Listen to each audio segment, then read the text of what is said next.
Hello friend, welcome to global civil services. चलिए आज हम लोग देखते हैं बिहार दरोगा प्रीवियस ईयर पेपर, पिछले 15 साल का क्वेश्चन पेपर हम लोग कर रहे हैं। चलिए आज हम लोग देखेंगे एक्साइज इंस्पेक्टर मेंस का प्रश्न पत्र, परीक्षा तिथि 25/8/2019 का प्रश्न है। चलिए आज का पहला प्रश्न देखते हैं। किस मुगल शासक ने साहू को मुक्त किया था? तो मुअज्जम ने साहू को कैद से मुक्त किया था। और बहादुर शाह प्रथम का पूर्व नाम मुअज्जम था और इसका उपनाम शाह-ए-बेखबर था। और बहादुर शाह प्रथम का शासनकाल 1707 ईस्वी से लेकर 1712 ईस्वी तक रहता है। और बहादुर शाह प्रथम का उत्तराधिकारी जहांदार शाह बना है। ठीक है, नेक्स्ट क्वेश्चन देखते हैं। हिस्टोरिका नामक प्रसिद्ध रचना किसकी है? तो हेरोडेटस की है। हिस्टोरिका नामक प्रसिद्ध रचना हेरोडेटस की है। हेरोडेटस को इतिहास का पिता कहा जाता है। हेरोडेटस यूनानी रोमन लेखक रहते हैं और इन्होंने हिस्टोरिका में भारत और फ्रांस का संबंधों का वर्णन करते हैं। और अन्य पुस्तक का लेखक देख लेते हैं। भारत का भूगोल किसने लिखा है? तो टॉलमी ने लिखा है। नेचुरल हिस्ट्री का लेखक कौन है? पिलनी है। और इंडिका का लेखक कौन है? मेगास्थनीज है। ठीक है। और embassy of Thomas Roe to India किसने लिखा है? थॉमस रो ने लिखा है। ठीक है। नेक्स्ट क्वेश्चन देखते हैं। भारत में पहला एम्स कहाँ खुला था? तो भारत में पहला एम्स नई दिल्ली में खुला था। एम्स ये कब खुला था? तो 1956 ईस्वी में देश की राजधानी नई दिल्ली में भारत का पहला एम्स खुला था। ठीक है। नेक्स्ट क्वेश्चन देखते हैं। किसने बंगाल की राजधानी मुर्शिदाबाद से मुंगेर स्थानांतरित किया? तो मीर कासिम ने बंगाल की राजधानी मुर्शिदाबाद से मुंगेर स्थानांतरित किया था। ठीक है। और मीर कासिम का शासनकाल 1760 ईस्वी से लेकर 1763 ईस्वी तक रहता है। और अंग्रेजों ने मीर कासिम को 1763 ईस्वी में नवाब के पद से हटाकर पुनः मीर जाफर को बंगाल का नवाब नियुक्त कर देता है। ठीक है। नेक्स्ट क्वेश्चन देखते हैं। निम्नलिखित में से कौन सा कालक्रम के अनुसार सही है? तो कौन सा सही है? पहले रामानुज आते हैं, तब उसके बाद नामदेव, तब चैतन्य प्रभु, तब तुलसीदास। देखिए इसका डिस्क्रिप्शन देख लेते हैं पूरा। देखिए भक्ति आंदोलन की शुरुआत 6ठी शताब्दी ईस्वी में तमिल क्षेत्र में हुई थी। और भक्ति आंदोलन को दक्षिण भारत से उत्तर भारत लाने का श्रेय रामानंद को जाता है। ठीक है। और इन लोग का प्रसिद्ध पुस्तक देख लेते हैं। रामानुज का शासनकाल देखिए 1070 से 1137 ईस्वी तक रहता है। और इनका रचनाएं श्री भाष्यम है और गीता भाष्यम है। ठीक है। और उसके बाद नामदेव आते हैं। नामदेव का रचना कौन है? अभंगा। ठीक है। और चैतन्य आते हैं। उसके चैतन्य का रचना कौन है? चैतन्य और चरितामृत और चैतन्य भगवत है। ठीक है। और उसके बाद तुलसीदास आते हैं। तुलसीदास के रचनाकार कौन है? रामचरितमानस है, गीतावली है और कवितावली है। ठीक है। नेक्स्ट क्वेश्चन देखते हैं। निम्नलिखित में से कौन कांग्रेस के कभी अध्यक्ष नहीं बने थे? तो कांग्रेस का अध्यक्ष बाल गंगाधर तिलक कभी नहीं बने थे। भारतीय राष्ट्रीय कांग्रेस की स्थापना 28 दिसंबर 1885 ईस्वी को होता है। ठीक है। और ये कहाँ होता है? मुंबई के गोकुलदास तेज प्रताप संस्कृत महाविद्यालय के पास ग्वालियर टैंक नामक स्थान पर होता है। ठीक है। और कांग्रेस की स्थापना एवं ह्यूम ने किया था। और कांग्रेस का प्रथम अध्यक्ष कौन रहते हैं? व्योमेश चंद्र बनर्जी रहते हैं। और 1907 ईस्वी में भारतीय राष्ट्रीय कांग्रेस का अधिवेशन होता है सूरत में। और इसी में कांग्रेस के उदारवादी दल और उग्रवादी दल में विभाजित हो जाता है। और नरम दल में रास बिहारी बोस आते हैं और मोतीलाल नेहरू आते हैं और मदन मोहन मालवीय आते हैं। और गरम दल में कौन कौन आते हैं? लाला लाजपत राय आते हैं, बाल गंगाधर तिलक आते हैं, बिपिन चंद्र पाल आते हैं। और तीनों उग्रवादियों के सदस्यों को लाल बाल पाल कहते हैं। ठीक है। इस प्रकार बाल गंगाधर तिलक कभी भारतीय राष्ट्रीय कांग्रेस के अध्यक्ष नहीं बने थे। ठीक है। नेक्स्ट क्वेश्चन देखते हैं। मार्लो मिंटो सुधार कब आया था? तो मार्लो मिंटो सुधार 1909 ईस्वी में आया था। और भारत राज्य का सचिव मार्लो मिंटो ने 1909 ईस्वी में भारत परिषद तत्कालीन या मार्लो मिंटो सुधार का प्रस्ताव पेश किया। इस मार्लो मिंटो में मुसलमानों को पृथक निर्वाचन मंडल का अधिकार का प्रदान दिया था। ठीक है। और इसीलिए कहा जाता है कि मार्लो मिंटो ने फूट डालो और राज करो की नीति अपनाया था भारत परिषद अधिनियम के द्वारा 1909 में। ठीक है। नेक्स्ट क्वेश्चन देखते हैं। सती प्रथा का उन्मूलन किसके सहयोग से हुआ? तो सती प्रथा का उन्मूलन राजा राम मोहन राय के सहयोग से हुआ। राजा राममोहन राय को आधुनिक भारत का पिता कहा जाता है और राजा राममोहन राय ने 1809 ईस्वी में तू फतलून या मुहावदीन नामक पत्रिका के माध्यम से इन्होंने मूर्ति पूजा, ब्रह्म आडंबर, अंधविश्वास, सती प्रथा और आदि का विरोध किया था। ठीक है, और राजा राममोहन राय के प्रयासों से governor general Lord William Bentinck ने 1829 ईस्वी में अनुच्छेद 17 के द्वारा बंगाल में सती प्रथा का अंत कर दिया। ठीक है, क्वेश्चन देखते हैं, मुगलों और मेवाड़ों के बीच संधि कब हुई थी? तो मुगलों और मेवाड़ों के बीच संधि 1615 ईस्वी में हुआ था। ठीक है, और देखिए 1615 ईस्वी में राणा अमर सिंह ने जहांगीर की अधीनता को स्वीकार कर लिया। ठीक है, इस क्वेश्चन देखते हैं, ताजमहल के लिए पत्थर कहाँ से लाया गया था? तो ताजमहल के लिए पत्थर मकराना से लाया गया था। यह मकराना राजस्थान क्षेत्र में पड़ता है और ताजमहल मुगल बादशाह शाहजहां ने अपनी तीसरी बेगम मुमताज महल की याद में बनवाया था। और ताजमहल का वास्तुकार कौन है? तो अहमद लाहौरी थे और ताजमहल को वर्ष 1983 में यूनेस्को द्वारा वर्ल्ड हेरिटेज का दर्जा दिया गया था। ठीक है, नेक्स्ट क्वेश्चन देखते हैं, कांग्रेस की स्थापना के समय भारत का वायसराय कौन था? तो कांग्रेस की स्थापना के समय भारत का वायसराय लॉर्ड डॉफ्रिन था। ठीक है, लॉर्ड डॉफ्रिन का शासनकाल 1884 ईस्वी से लेकर 1888 ईस्वी तक रहता है। लॉर्ड डॉफ्रिन के शासनकाल में ही 28 दिसंबर 1885 ईस्वी को मुंबई में भारतीय राष्ट्रीय कांग्रेस की स्थापना होता है और इसका संस्थापक कौन है? एम ह्यूम थे। ठीक है, नेक्स्ट क्वेश्चन देखते हैं, अलीगढ़ की संधि का संबंध किससे है?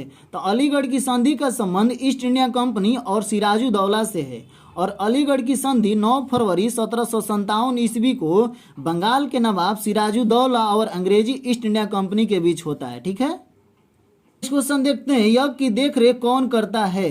तो यज्ञ की देखरेख ब्रह्म करता है। देखिए, वैदिक काल में अलग अलग क्षेत्रों में अलग अलग विशेषज्ञ होते थे। जैसे सामदेव की ऋचाओं का गान करने वाले को क्या कहते हैं? उदात्रु कहते हैं। और यजुर्वेद वेद को पाठ करने वाले को क्या कहते हैं? अथर्वयु कहते हैं। और ऋग वेद को पाठ करने वाले तथा धौनी कुंड में आहुति देने वाले को होत्री कहते हैं। ठीक है, और यज्ञ को देखरेख करने वाले को ब्रह्म कहते हैं। ठीक है, नेक्स्ट क्वेश्चन देखते हैं, सुलह कुल की नीति किसने अपनाया था? तो सुलह कुल की नीति अकबर ने अपनाया था। और सुलह कुल की नीति क्या है? तो अकबर ने सभी धर्मों की अच्छी बात लेने या ग्रहण करने का मार्ग जो था, इसी को सुलह कुल कहा जाता था। ठीक है, नेक्स्ट क्वेश्चन देखते हैं, इटली ने आक्रमण कर किस देश को जीता था? इटली ने आक्रमण कर मोरक्को को जीता था। इटली ने आक्रमण कर मोरक्को देश को जीता था। मोरक्को का आधिकारिक तौर पर उत्तरी अफ्रीका का एक देश है। देखिए मैप में दिखाते हैं मोरक्को कहाँ है। ये देखिए पूरा वर्ल्ड का नक्शा है। देखिए इंडिया हम लोग कहाँ है, इंडिया से पश्चिम की ओर चलेंगे, देखिए यहाँ अफ्रीका है। अफ्रीका के ऊपर देखिए आप लोग यहाँ अल्जेरिया दिख रहा होगा। अल्जेरिया का बगल में देखिए मोरक्को यहाँ है। मोरक्को का राजधानी कहाँ है? रबात है। ठीक है, नेक्स्ट क्वेश्चन देखते हैं, रुद्रदामन से संबंधित कौन सा अभिलेख है? देखते हैं, देखिए गिरनार का अभिलेख भी रुद्रदामन से संबंधित है और जूनागढ़ का अभिलेख भी रुद्रदामन से संबंधित है। जूनागढ़ या गिरनार का अभिलेख गुजरात राज्य में सौराष्ट्र प्रांत में गिरनार की पहाड़ी के पास स्थित है। इसका निर्माण शक शासक रुद्रदामन ने 150 ईस्वी में करवाया था और इसकी भाषा क्या है? संस्कृत है और इसकी लिपि ब्राह्मणी लिपि है और संस्कृत भाषा में लिखा गया भारत का पहला लेख है। ये VVI लाइन है। ठीक है, जबकि एहोल अभिलेख का संबंध पुलकेशिन द्वितीय से है और प्रयाग अभिलेख का संबंध समुद्रगुप्त से है। ठीक है, क्वेश्चन देखते हैं, मंगल पांडे का संबंध किस इन्फेंट्री से था? तो मंगल पांडे का संबंध 34वीं इन्फेंट्री से था। देखिए मंगल पांडे एक भारतीय स्वतंत्रता सेनानी थे जिन्होंने 1857 की क्रांति में महत्वपूर्ण भूमिका निभाई थी। ठीक है, और मंगल पांडे ने उत्तर प्रदेश के बलिया जिला के रहने वाले हैं और 29 मार्च 1857 ईस्वी को मंगल पांडे ने गाय की चर्बी वाले कारतूसों को मुंह से काटने से स्पष्ट मना कर दिया और इसके खिलाफ विद्रोह कर दिया, जिसके फलस्वरूप अंग्रेजों ने मंगल पांडे को गिरफ्तार कर 8 अप्रैल 1857 ईस्वी को फांसी दे देता है। ठीक है, क्वेश्चन देखते हैं, चतुर्थ बौद्ध संगीति किसके शासनकाल में हुआ था? तो चतुर्थ बौद्ध संगीति कनिष्क के शासनकाल में हुआ था। और अन्य बौद्ध संगीति भी देख लेते हैं। प्रथम बौद्ध संगीति किसके शासनकाल में होता है? अजात शत्रु के शासनकाल में होता है। इसका अध्यक्ष कौन थे? महाकश्यप थे। ये कहाँ होता है? राजगृह में होता है। और कब होता है? 483 ईसा पूर्व में होता है। ठीक है। द्वितीय बौद्ध संगीति किसके शासनकाल में होता है? कालाशोक के शासनकाल में होता है। इसकी अध्यक्षता साबा कामी ने करते हैं। और इसका स्थान कहाँ था? वैशाली था। और कब होता है? 383 ईसा पूर्व में होता है। ठीक है। तृतीय बौद्ध संगीति इसका किसके शासनकाल में होता है? अशोक के शासनकाल में होता है। इसकी अध्यक्षता मोंगलीपुत्र तीस ने करते हैं। और कहाँ होता है? पाटलिपुत्र में होता है। 255 ईसा पूर्व में होता है। ठीक है। और चतुर्थ बौद्ध संगीति किसके शासनकाल में होता है? कनिष्क के शासनकाल में होता है। इसकी अध्यक्षता वसुमित्र करते हैं और उपाध्यक्ष अश्वघोष रहते हैं। और कहाँ होता है? कुंडल वन में होता है, जम्मू कश्मीर में। ये प्रथम शताब्दी ईसा पूर्व में होता है। ठीक है। और चतुर्थ बौद्ध संगीति के बाद बौद्ध धर्म में दो शाखाओं में बढ़ जाता है। ये पहला का हिनयान नाम रहता है और दूसरा का महायान नाम रहता है। ठीक है। क्वेश्चन देखते हैं, स्वराज पार्टी का संबंध निम्न में से किस व्यक्तित्व से था? तो स्वराज पार्टी का संबंध सी.आर. दास से था। देखिए, स्वराज पार्टी की स्थापना 23 मार्च 1923 ईस्वी को सी.आर. दास और मोतीलाल नेहरू ने मिलकर करते हैं। इसका अध्यक्ष सी.आर. दास को बनाया जाता है, जबकि सचिव मोतीलाल नेहरू रहते हैं। और स्वराज पार्टी की स्थापना के समय गवर्नर जनरल कौन रहता है? लॉर्ड रीडिंग रहता है। ठीक है। इस क्वेश्चन देखते हैं, सांप्रदायिक निर्वाचक का जनक किसे माना जाता है? तो सांप्रदायिक निर्वाचक का जनक लॉर्ड मिंटो का माना जाता है। देखिए, लॉर्ड मिंटो का शासनकाल 1905 ईस्वी से लेकर 1910 ईस्वी तक ये भारत का गवर्नर जनरल रहता है। और 1909 ईस्वी में भारत शासन अधिनियम लेकर भारत में मुसलमानों के लिए पृथक निर्वाचक क्षेत्र की व्यवस्था कर देता है। और इस व्यवस्था के तहत फूट डालो और राज करो की नीति अपनाता है। ठीक है। देखते हैं, निम्नलिखित में से कौन सुमिलित है? भारत परिषद अधिनियम 1892 में प्रतिनिधि सरकार की स्थापना की बात कही गई थी, यह सही है। बाकी बी सी डी गलत है। देखिए, इसका डिस्क्रिप्शन देख लेते हैं। भारत परिषद अधिनियम 1892 में प्रतिनिधि सरकार की स्थापना की बात कही गई थी, यह सही है। मार्लो मिंटो सुधार 1909 में सांप्रदायिक निर्वाचन पद्धति की शुरुआत की गई थी। ठीक है। और मेंटेगू चेमसुट सुधार 1919 में प्रांतों में द्वैध शासन की बात की गई थी। ठीक है। और भारत शासन अधिनियम 1935 में प्रांतों में द्वैध शासन की समाप्ति कर और केंद्र में द्वैध शासन की शुरुआत की गई। ठीक है। नेक्स्ट क्वेश्चन देखते हैं, राष्ट्रीय ध्वज का डिजाइन किसने तैयार किया था? तो राष्ट्रीय ध्वज का डिजाइन पिंगली वेंकैया ने तैयार किया था। देखिए, हमारी आन बान शान का प्रतीक राष्ट्रीय ध्वज तिरंगा, इसका केसरिया रंग जो है जागृति एवं शौर्य एवं त्याग का प्रतीक है। और सफेद रंग जो है सत्य एवं पवित्रता का प्रतीक है। और हरा रंग जीवन समृद्धि का प्रतीक है। और राष्ट्रीय ध्वज का डिजाइन पिंगली वेंकैया ने द्वारा तैयार किया गया था। और सबसे पहले महात्मा गांधी ने 1921 ईस्वी में भारतीय राष्ट्रीय कांग्रेस के बैठक में राष्ट्रीय ध्वज को आवश्यकता जताई थी। और 22 जुलाई 1947 ईस्वी को संविधान सभा ने राष्ट्रीय ध्वज को लेकर प्रस्ताव पारित कर दिया था। ठीक है। नेक्स्ट क्वेश्चन देखिए, 23 नंबर करेंट का है। ठीक है। और 24 नंबर क्वेश्चन देखते हैं, 24 नंबर क्वेश्चन भी करेंट का है। ठीक है। 25 देखते हैं, 6 अगस्त 1942 तथा 9 अगस्त 1945 को क्रमशः जापान के हिरोशिमा तथा नागासाकी पर जो परमाणु बम गिराए गए थे, उनमें कौन सी अभिक्रिया हुई थी? तो उनमें विखंडन की अभिक्रिया हुई थी। ठीक है। देखिए, द्वितीय विश्व युद्ध में अमेरिका ने जापान के 2 शहर पर परमाणु बम गिराया था। पहला हिरोशिमा पर 6 अगस्त 1945 ईस्वी को बम गिराया था। इसे लिटिल बॉय के नाम से भी जानते हैं। इसका वजन 15 टन था। और दूसरा 9 अगस्त 1945 ईस्वी को नागासाकी पर जो बम गिराया था, इसे फैट मैन के भी नाम से जानते हैं। इसका वजन 20 टन था। देखिए, परमाणु बम में विखंडन की अभिक्रिया होती है। और नाभिकीय विखंडन किसे कहते हैं? देखिए, किसी बड़े नाभिक का छोटे छोटे या 2 से अधिक नाभिक में टूट जाना नाभिकीय विखंडन कहलाता है। ठीक है। नेक्स्ट क्वेश्चन देखते हैं, अलकनंदा तथा भागीरथी नदी कहाँ आकर मिलती है? तो अलकनंदा तथा भागीरथी नदी देवप्रयाग में आकर मिलती है। और यहीं से अलकनंदा तथा भागीरथी मिलती है तो गंगा का निर्माण हो जाता है। ठीक है। क्वेश्चन देखते हैं, जोगोटा त्रिकोण से संबंधित देश है। तो जोगोटा त्रिकोण से कौन कौन संबंधित है? दक्षिण कोरिया है, वियतनाम है और जापान है। देखिए मैप में दिखाते हैं ये कहाँ है। ये देखिए पूरा वर्ल्ड का नक्शा है। देखिए इंडिया हम लोग के यहाँ है। इंडिया से नीचे की ओर आएंगे, देखिए यहाँ वियतनाम है। वियतनाम का राजधानी कहाँ? हनोई है। हनोई का ऊपर चलेंगे, देखिए साउथ कोरिया है। यहाँ साउथ कोरिया को दक्षिण कोरिया कहते हैं। इसका राजधानी सियोल है। और देखिए साउथ कोरिया का बगल में जापान है। जापान की राजधानी कहाँ? टोक्यो है। ठीक है, ऑप्शन देखते हैं, निम्नलिखित में से कौन सा इस्पात उद्योग के संबंध में सुमिलित है? तो देखते हैं, देखिए इसमें ए तमिलनाडु में सलेम इस्पात उद्योग है, बाकी सब गलत है। इसका डिस्क्रिप्शन देख लेते हैं। दुर्गापुर इस्पात संयंत्र कहाँ है? पश्चिम बंगाल में है। भिलाई इस्पात संयंत्र कहाँ है? छत्तीसगढ़ में है। राउरकेला इस्पात संयंत्र कहाँ है? उड़ीसा में है। और सलेम कहाँ है? तमिलनाडु में। ठीक है, नेक्स्ट क्वेश्चन देखते हैं, निम्नलिखित को सुमिलित करें। देखिए राष्ट्रीय उद्यान दिया है, एक तरफ राज्य दिया है, इसको सुमिलित करना है। तो काजीरंगा राष्ट्रीय उद्यान कहाँ है? असम में है। और बांधवगढ़ राष्ट्रीय उद्यान कहाँ है? मध्य प्रदेश में है। ठीक है, और नंदनकानन राष्ट्रीय उद्यान कहाँ है? उड़ीसा में है। और मेलघाट राष्ट्रीय उद्यान कहाँ है? महाराष्ट्र में। ठीक है, इस प्रकार इसका आंसर क्या हो जाएगा? ए सही है। ठीक है, नेक्स्ट क्वेश्चन देखते हैं, दूध सागर जल प्रपात कहाँ है? तो दूध सागर जल प्रपात गोवा राज्य में है। ठीक है, और गोवा राज्य के मांडवी नदी पर स्थित है। ठीक है, नेक्स्ट क्वेश्चन देखते हैं, नामचिक नामफुक कोयला क्षेत्र कहाँ है? तो नामचिक नामफुक कोयला क्षेत्र ये अरुणाचल प्रदेश में है। ठीक है, और देखिए आधुनिक ढंग से कोयला निकालने का प्रथम प्रयास रानीगंज से हुआ था। रानीगंज बंगाल में है। ठीक है, देखते हैं, निम्नलिखित में से कौन सा मंडल सर्वाधिक गर्म होता है? तो देखिए क्षोभ मंडल जो होता है सर्वाधिक गर्म होता है। क्षोभ मंडल में ही बादलों का निर्माण, चक्रवात, प्रति चक्रवात, पवन प्रवाह जैसी दशा विकसित होती है। देखिए वायुमंडल की परतें दिया हुआ है, यहाँ देख लेते हैं। क्षोभ मंडल जो है 0 से 18 किलोमीटर तक आता है। समताप मंडल जो है 32 से 60 किलोमीटर तक आता है। और मध्य मंडल जो है 60 से 80 किलोमीटर तक आता है। ठीक है, और आयन मंडल 80 से 400 किलोमीटर तक आता है। और बाह्य मंडल जो है 400 किलोमीटर से ऊपर को कहते हैं। ठीक है, नेक्स्ट क्वेश्चन देखते हैं, कर्नाटक और महाराष्ट्र में अवस्थित पश्चिमी घाट को क्या कहते हैं?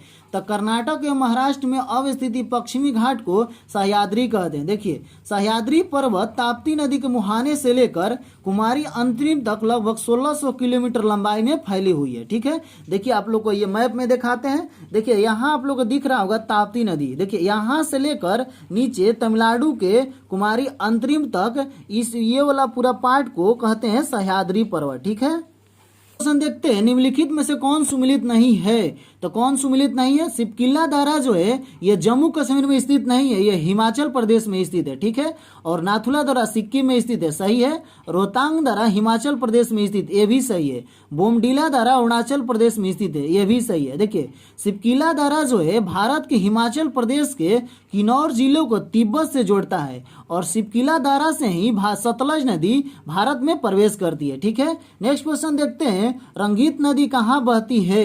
रंगीत नदी सिक्किम में बहती है। यह तीस्ता की सहायक नदी है। तीस्ता देखिए मैप में दिखाते हैं आप लोग कहाँ है। ये देखिए सिक्किम का पूरा नक्शा है। ठीक है, सिक्किम में देखिए तीस्ता नदी यहाँ, इसी की सहायक नदी है रंगीता। ठीक है, देखते हैं, कर्क रेखा निम्न में से किस राज्य से होकर गुजरती है?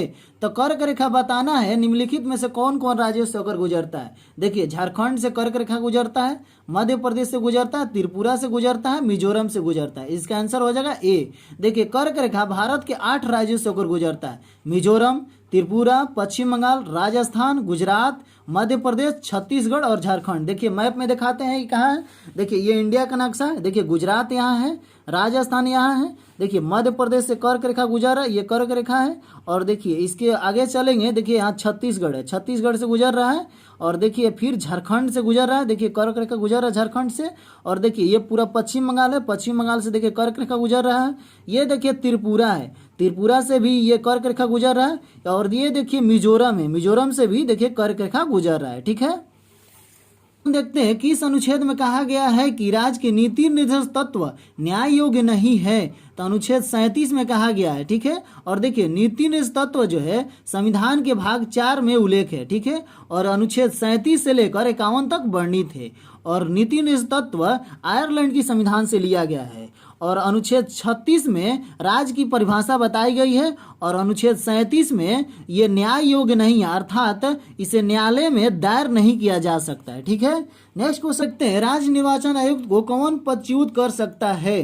तो राज्य निर्वाचन आयुक्त को राष्ट्रपति पदच्युत कर सकता है। ठीक है, और देखिए निर्वाचन आयोग का गठन 25 जनवरी 1950 ईस्वी को होता है और इसी के उपलक्ष्य में 25 जनवरी को मतदाता दिवस के रूप में मनाया जाता है।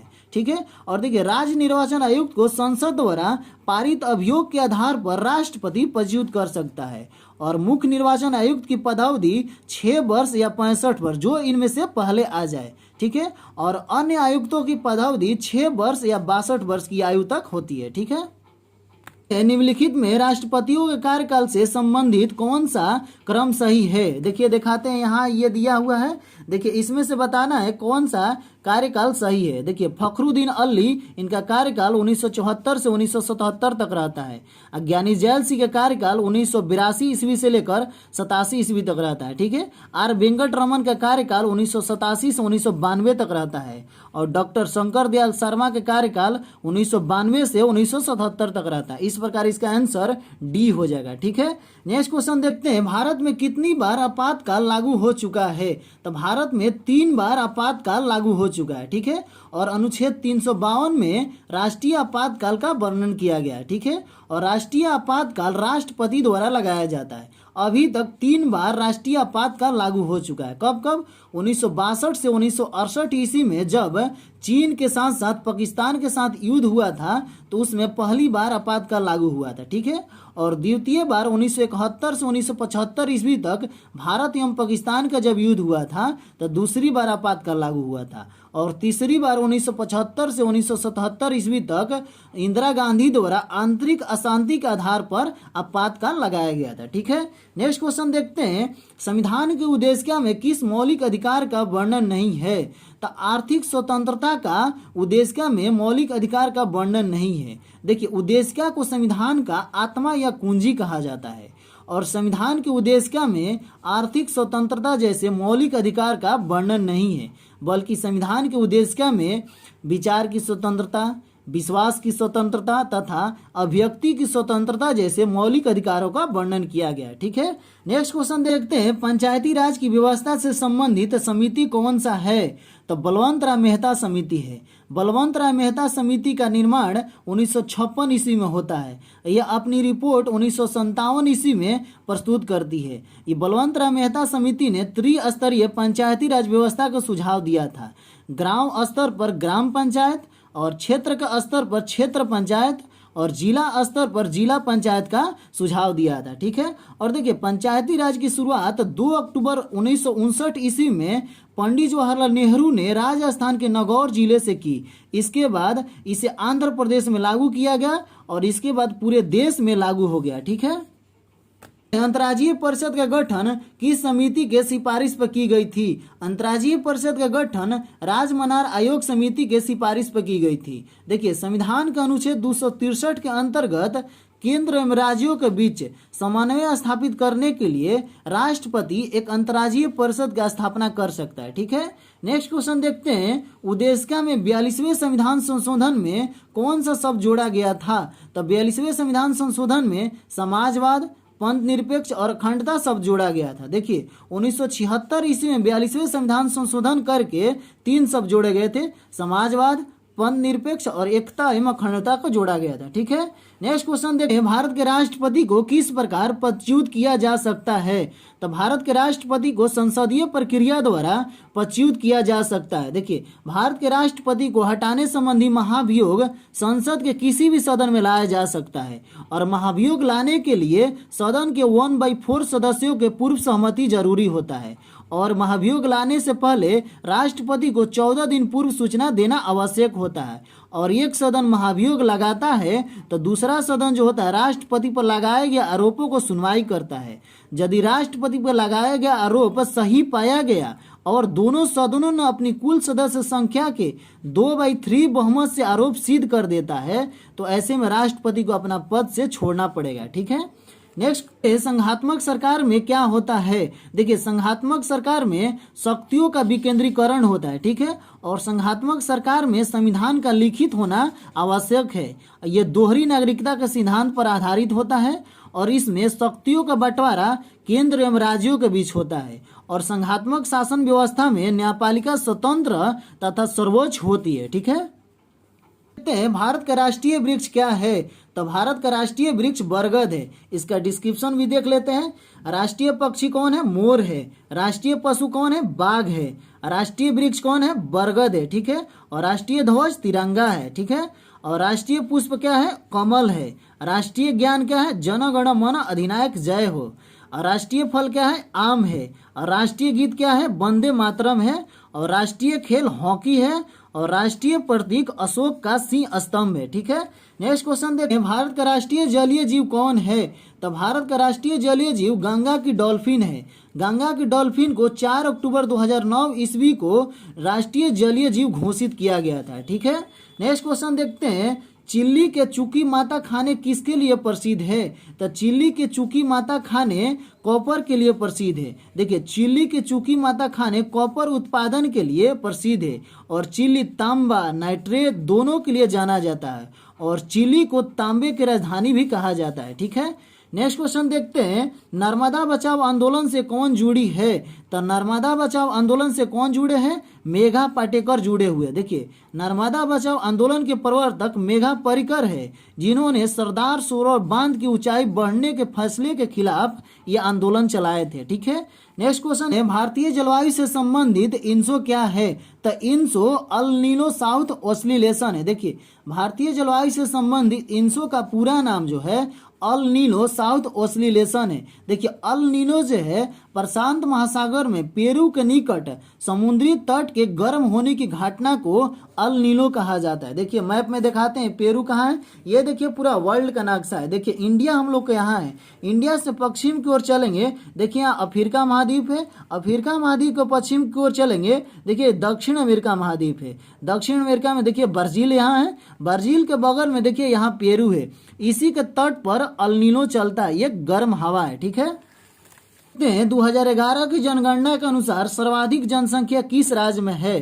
तो 2011 की जनगणना के अनुसार सर्वाधिक जनसंख्या उत्तर प्रदेश में है। और जनसंख्या वाला राज्य देख लेते हैं। पहला पर उत्तर प्रदेश आता है, और दूसरा पर महाराष्ट्र आता है, तीसरा पर बिहार आता है, और चौथा पर पश्चिम बंगाल, और 5वें नंबर पर आंध्र प्रदेश आता है, ठीक है। नेक्स्ट क्वेश्चन देखते हैं, निम्नलिखित को उचित मिलान करे। यहाँ देखिए बांध दिया हुआ है या राज्य दिया हुआ, मिलान करना है। देखिए, टिहरी बांध कहाँ है? उत्तराखंड में है। और सरदार सरोवर बांध कहाँ है? गुजरात में है। और तुंगभद्रा बांध कहाँ है? कर्नाटका में है। और हीराकुंड बांध कहाँ है? उड़ीसा में है। इस प्रकार इसका आंसर क्या हो जाएगा? ए, ठीक है। नेक्स्ट क्वेश्चन देखते हैं, निम्नलिखित में कौन सही नहीं है? तो कौन सही नहीं है बताना है। पीट मिट्टी जो है उत्तर प्रदेश में नहीं है, ये बिहार में स्थित है। देखिए, दलदली मिट्टी कच्छ की रण में, ये सही है। नमकीन मिट्टी मरुभूमि में, ये भी सही है। लेटराइट मिट्टी तमिलनाडु में, ये भी सही है, ठीक है। देखते हैं, कांच का गहरा नीला रंग किस कारण होता है? तो कांच का गहरा नीला रंग कोबाल्ट ऑक्साइड के कारण होता है, ठीक है। और कोबाल्ट 16 का प्रयोग चिकित्सा में किया जाता है। और इसका डिस्क्रिप्शन देख लेते हैं। कांच का नारंगी रंग किसके कारण होता है? सिलेनियम ऑक्साइड के कारण होता है। और कांच का चटका लाल रंग किसके कारण होता है? क्यूप्रस ऑक्साइड के कारण होता है। और कांच का पिकॉक नीला रंग क्यूप्रिक क्लोराइड के कारण होता है। और बैगनी से हल्का गुलाबी रंग किसके कारण होता है? मैग्नीज डाइऑक्साइड के कारण होता है। नींबू जैसा पीला रंग कैडमियम सल्फाइड के कारण होता है, ठीक है। नेक्स्ट क्वेश्चन देखते हैं, अमीबा किससे भोजन ग्रहण करता है? तो अमीबा कुटपाद से भोजन ग्रहण करता है। अमीबा अपना भोजन कुटपाद या एंडोसाइटोसिस द्वारा ग्रहण करता है, ठीक है। नेक्स्ट क्वेश्चन देखते हैं, 57 नंबर, इनमें से सबसे कम प्रदूषण किससे होता है? तो इनमें से सबसे कम प्रदूषण सीएनजी से होता है। सीएनजी का फुल फॉर्म क्या होता है?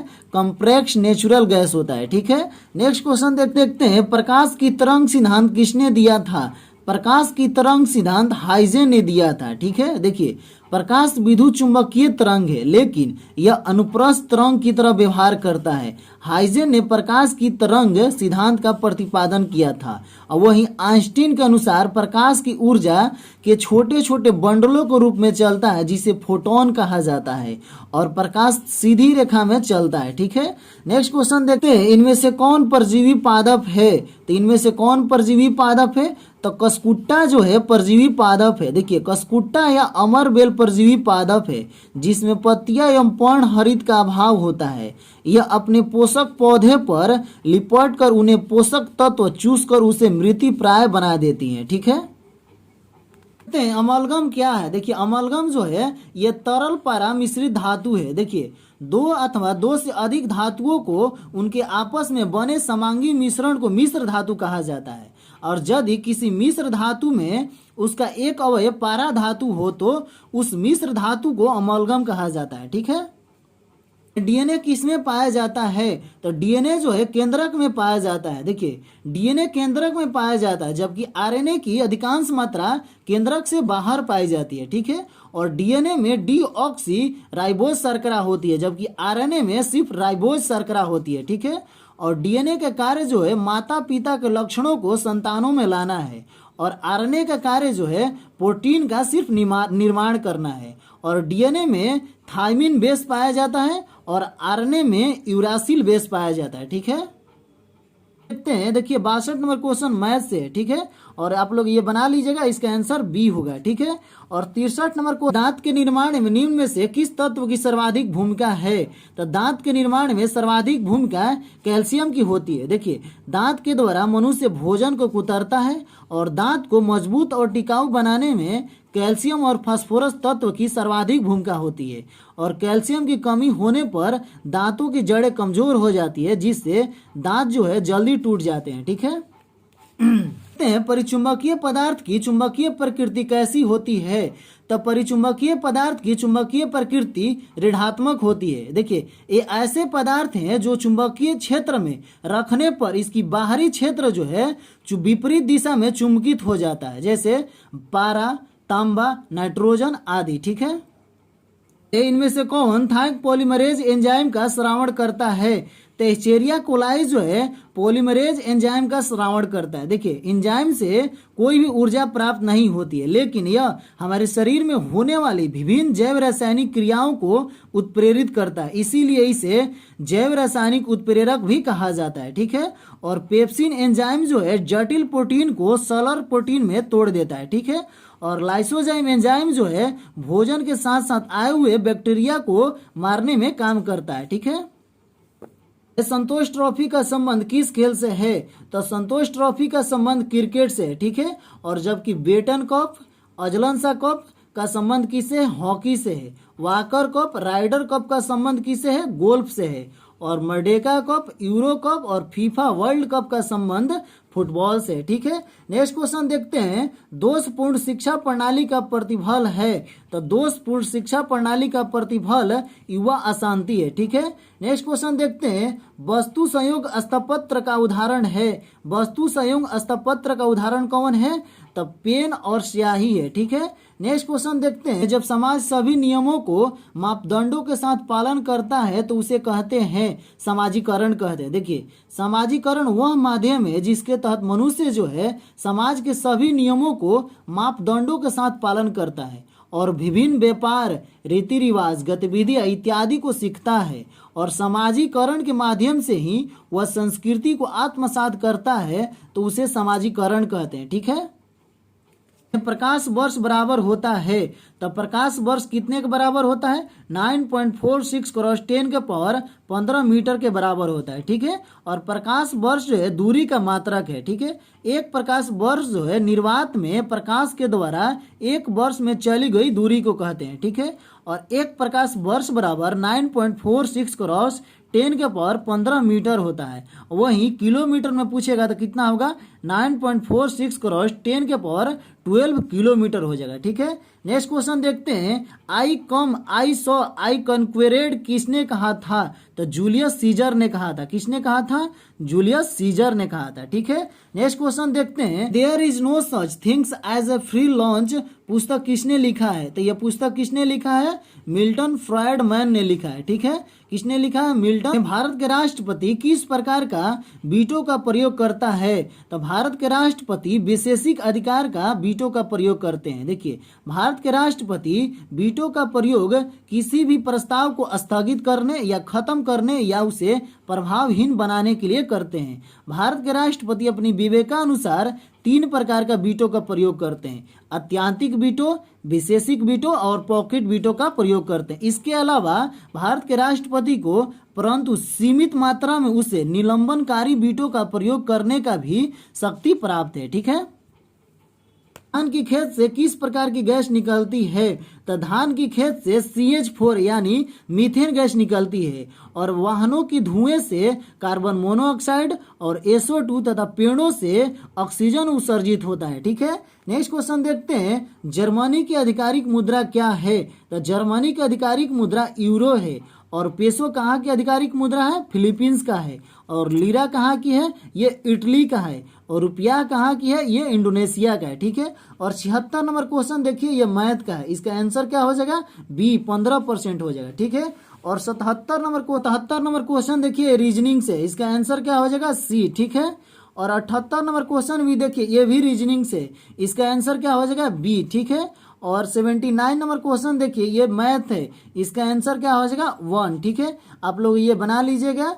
और 80 नंबर क्वेश्चन देखिए, ये भी रीजनिंग है, इसका आंसर क्या हो जाएगा? सी। ठीक है, और 81 नंबर क्वेश्चन देखिए, ये भी रीजनिंग है, इसका आंसर हो जाएगा बी। ठीक है, 82 नंबर क्वेश्चन देखिए, ये मैथ है, इसका आंसर क्या हो जाएगा? ए। ठीक है, आप लोग ये बना लीजिएगा। ठीक है, और 83 नंबर क्वेश्चन देखिए, ये रीजनिंग है, इसका आंसर क्या हो जाएगा? सी। ठीक है, और 84 नंबर क्वेश्चन देखिए, ये मैथ है, इसका आंसर क्या हो जाएगा? ए। ठीक है, और 85 नंबर क्वेश्चन देखिए, ये रीजनिंग है, इसका आंसर क्या हो जाएगा? डी। ठीक है, क्वेश्चन देखिए, ये भी मैथ है, इसका आंसर क्या हो जाएगा? सी, 54। ठीक है, और 87 नंबर क्वेश्चन देखिए, ये भी मैथ है, इसका आंसर क्या हो जाएगा? सी, 2%। और 88 नंबर क्वेश्चन देखिए, ये भी मैथ है। ठीक है, और इसका आंसर ए हो जाएगा। ठीक है, 89 नंबर क्वेश्चन देखिए, ये रीजनिंग है, इसका आंसर क्या हो जाएगा? सी। ठीक है, और 90 नंबर क्वेश्चन देखिए, ये मैथ है, इसका आंसर बी हो जाएगा। ठीक है, आप लोग ये क्वेश्चन बना लीजिएगा। और 91 नंबर क्वेश्चन देखिए, ये भी मैथ है, इसका आंसर ए हो जाएगा। ठीक है, देखिए इसका डिस्क्रिप्शन भी दिखा देते हैं। ठीक है, देखिए ये भी मैथ है, इसका आंसर क्या हो जाएगा? बी। ठीक है, और 93 नंबर क्वेश्चन, ये भी देखिए मैथ का, इसका आंसर हो जाएगा सी। ठीक है, और 94 नंबर क्वेश्चन भी देखिए, ये भी मैथ का है, इसका आंसर हो जाएगा ए, 375। ठीक है, देखिए ये भी मैथ का है, इसका आंसर क्या हो जाएगा? बी। ठीक है, और 96 नंबर क्वेश्चन देखिए, ये भी मैथ का है, इसका भी आंसर डी हो जाएगा। ठीक है, देखिए ये भी मैथ है, इसका आंसर क्या हो जाएगा? ए हो जाएगा। ठीक है, और 98 नंबर क्वेश्चन का आंसर क्या हो जाएगा? सी हो जाएगा। ठीक है, और 99 नंबर क्वेश्चन देखिए, ये भी मैथ है, इसका आंसर क्या हो जाएगा? ए हो जाएगा। ठीक है, और 100 नंबर क्वेश्चन देखिए, ये भी मैथ है, इसका आंसर हो जाएगा बी। ठीक है फ्रेंड, अगर आप लोग को वीडियो अच्छा लगा हो फ्रेंड, तो लाइक करें, सब्सक्राइब करें और कमेंट करके बताइए। मिलते हैं नेक्स्ट वीडियो में।